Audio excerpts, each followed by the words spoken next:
Good day. This is the first part of my report on the topics on good governance. This video will be about the key elements of good governance. But before I proceed, let us do a quick review on what is corporate governance.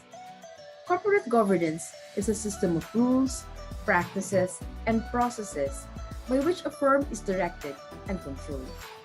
Corporate governance essentially involves balancing the interests of the company's many stakeholders, such as shareholders, senior management executives, customers, suppliers, financiers, the government, and the community. So let's go to the 8 elements of good governance. Good governance has 8 major characteristics.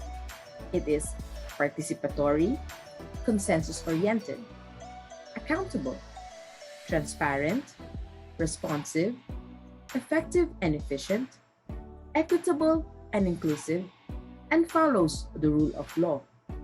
Good governance is responsive to the present and future needs of the organization, exercises prudence in the policy setting and decision making, and that the best interests of all stakeholders are taken into account.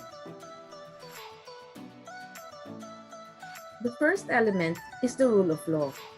Good governance requires fair legal frameworks that are enforced by an impartial regulatory body for the full protection of the stakeholders. This means that an enterprise should obey all the related rules and regulations already enforced in the community. The scale of this community depends on the diversity and the breadth of the company's activities, so it can be a district, a city, a region, a country, or the world. The second element is transparency. Transparency means that the information should be provided in an easily understandable forms and media, that it should be freely available and directly accessible to those who will be affected by governance policies and practices, as well as the outcomes resulting therefrom, and that any decisions taken and their enforcement are in compliance with established rules and regulations. As a whole, any kind of privileged information or that which would breach legal, commercial, security, or personal privacy obligations should not be considered as requiring to be transparent. However, it is also important for citizens and civil society organizations to have public information available so that they can ask questions, raise issues, and if needed, challenge the information itself. Therefore, an enterprise should reveal information related to such matters as its objectives, missions and visions, relationships and authorities, responsibilities, revenues, and its rules and standards. The third element is responsiveness. This is connected to the transparency principle.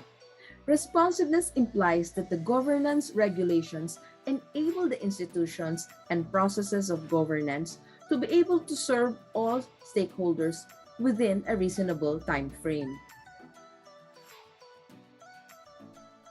The fourth element is consensus-oriented. Good governance requires consultation to understand the different interests of stakeholders in order to reach a broad consensus of what is in the best interest of the entire stakeholder group and how can this be achieved in a sustainable and prudent manner. Consensus-oriented decision-making ensures that even if everybody does not achieve what they want to the fullest, a common minimum can be achieved by everyone, which will not be detrimental to anyone.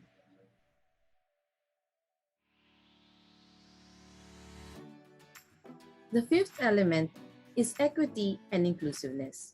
The organization that provides the opportunity for its stakeholders to maintain, enhance, or generally improve their well-being provides the most compelling message regarding its reason for its existence and value to society.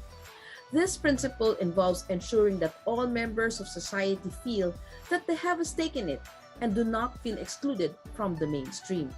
This particularly applies to ensuring that the views of minorities are taken into account and that the voices of the most vulnerable in society are heard in decision-making.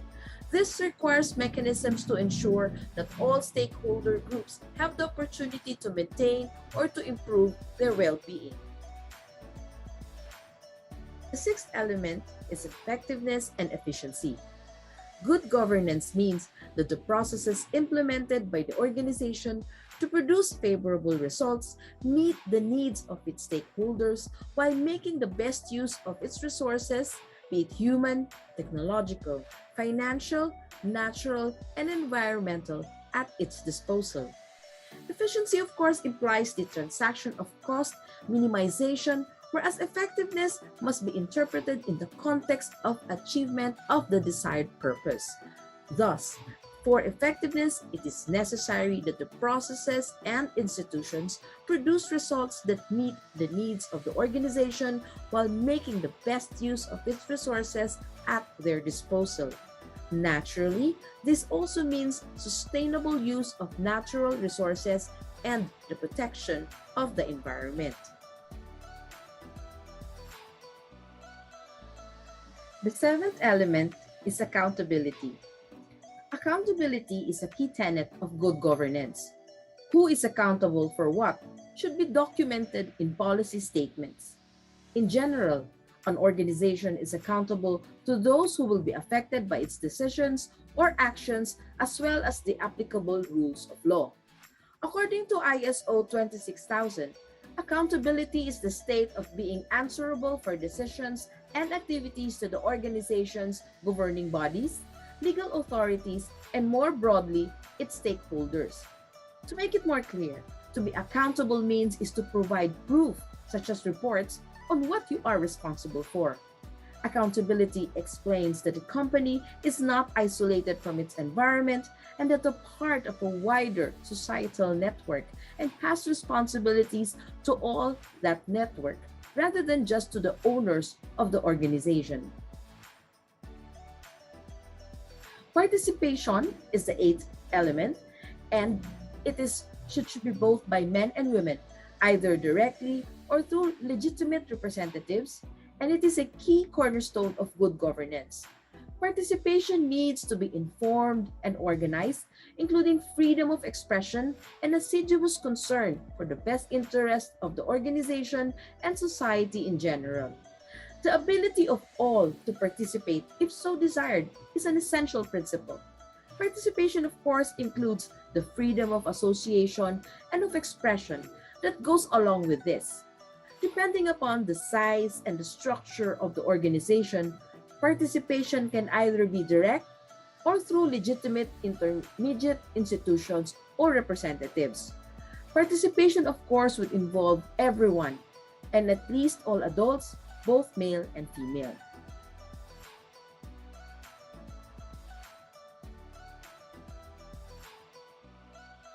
Good governance is an ideal which is difficult to achieve in its totality. Governance typically involves well-intentioned people who bring their ideas, experiences, preferences, and other human strengths and shortcomings to the policy-making table. Good governance is achieved through an ongoing discourse that attempts to capture all of the considerations involved in assuring that stakeholder interests are addressed and reflected in policy initiatives. That's the end of the first part. Thank you for listening.